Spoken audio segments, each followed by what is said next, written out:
Hello, this is Abigail Borello with Sparkle and Shine Guidance. I want to get into this chart because there's so many things that are happening. Astrology is the whole picture. It's a very feminine view of things, putting everything together. It's very difficult to do. It takes perspective to see how everything's playing out together in the chart. Even if it's a full moon in Scorpio, we have other influences playing in. So let's get into that. Firstly, I want to say this lunation back to the new moon November 20th, 2025.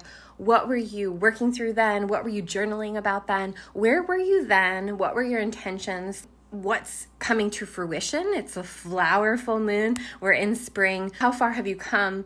And now what needs to be released at this full moon so that you can move into new things and start fresh in other areas?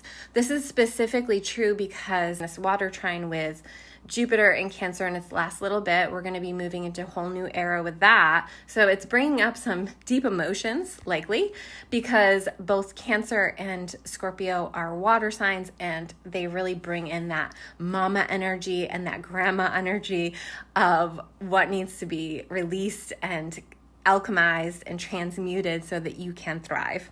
I've got my May Day crown on because it's also happening this May Day, and we have a couple different things with May Day. It's a celebration of fertility and the earth, and it's also a celebration of the 8-hour day that many people in this country fought hard to get, and union supporter. Okay, so going up to that North Node in Pisces as well, because that trine that it's creating is also going to be the last little bit of this water influence as we move into midway through this year, which we're getting very close to. We're going to have a lot less water. Water is so important. Water is life. We're 80% made up of water. So really own and be with your emotions this full moon, whatever's coming through for you, and really attune yourself to your emotions, because we're going to have a lot less influence of that. And it's so important to maintain that sense of flow in your internal waters as we move forward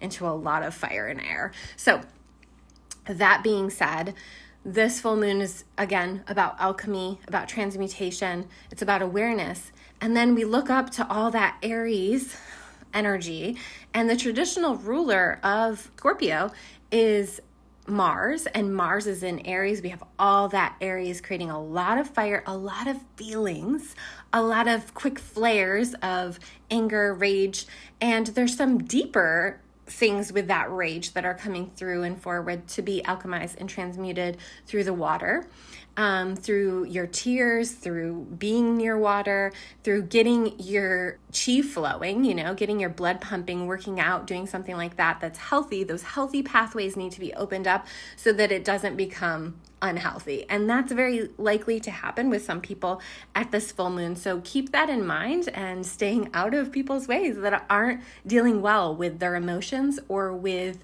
feelings of anger.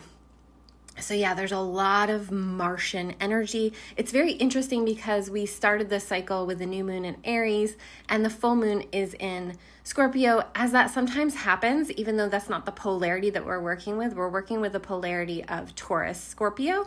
And so just keeping that in mind, that there's a lot more aggressiveness, there's a lot more drive to alchemize as well, which can be great.